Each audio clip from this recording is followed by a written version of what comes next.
मीराबाई ने अपना राजपाट छोड़ दिया और मीराबाई कहने लगी, मैं मिल जाए पाए पियो अपना, तब मेरी पीर बुझानी, मीरा सूरत शब्द सहलानी। कबीर साहब को जब वो दौलत मिल गई और इन महात्माओं को जब वो दौलत मिल गई, उन्होंने ऊपर चढ़ करके उस अयोध्या नगरी को देखा, भगवान राम के देश को देखा, तो कलम तोड़ करके लिख दिया।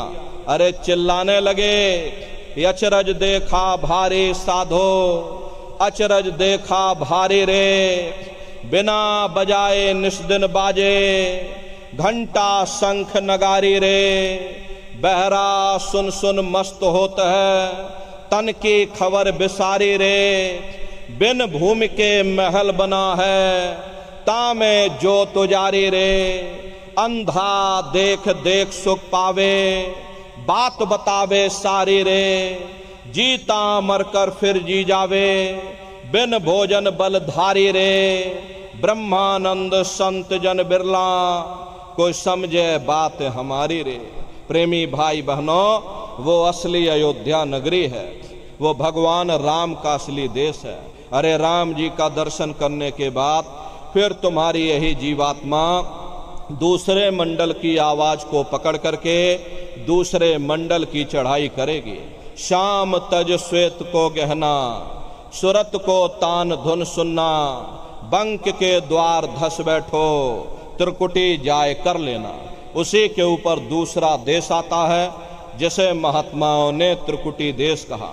वहाँ के जो मालिक हैं वो ब्रह्म हैं, वहीं से मन और माया की उत्पत्ति हुई, वहीं से तीन गुण रजोगुण तमोगुण सतोगुण, तीनों गुणों की उत्पत्ति वहीं से हुई। ये जो आपके वेद हैं, वेदों को सारी दुनिया पढ़ती है, वेदों की भी उत्पत्ति उसी स्थान से हुई है।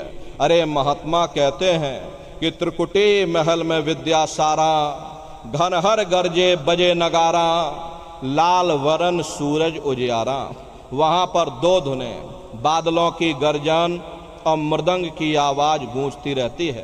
प्रेमी भाई बहनों, जैसे पहले स्थान पर भगवान राम के देश में घंटे और शंख की आवाज गूंजती है, ऐसे ही दूसरे मंडल पर यानी कि ब्रह्म के देश में बादलों की गर्जन और मृदंग वहाँ पर बजता रहता है। ओम का जाप बराबर वहाँ होता रहता। ओम। प्रेमी भाई बहनों, इस तरह से ओम का जाप बराबर वहाँ पर होता रहता है। ब्रह्म का जो स्वरूप है लाल वरन सूरज उजियारा। ये सूरज कुछ नहीं है, ऐसे तुम लाखों लाख सूर्य इकट्ठे करोगे तो वहाँ का एक सूर्य बनेगा। ब्रह्म का जो स्वरूप है वो सुबह के लाल सूर्य के समान है, इसीलिए वहाँ का पूरा ब्रह्मांड लाल है। जहाँ तक आपकी निगाह जाएगी ब्रह्म देश में चारों तरफ आपको लाल ही लाल नजर आएगा।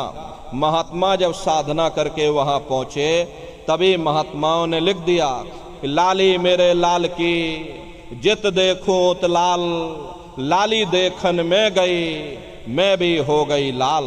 वो पूरा ब्रह्मांड ही लाल है। तो जितने साधक वहाँ पहुँच जाते हैं उन सभी को योगेश्वर कहा जाता है।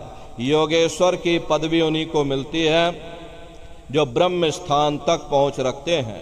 जैसे व्यास जी हुए, वशिष्ठ जी हुए, वाल्मीकि जी हुए, इन सब की पहुँच वहीं तक थी। इसीलिए कहा गया कि वाल्मीकि भय ब्रह्म समाना।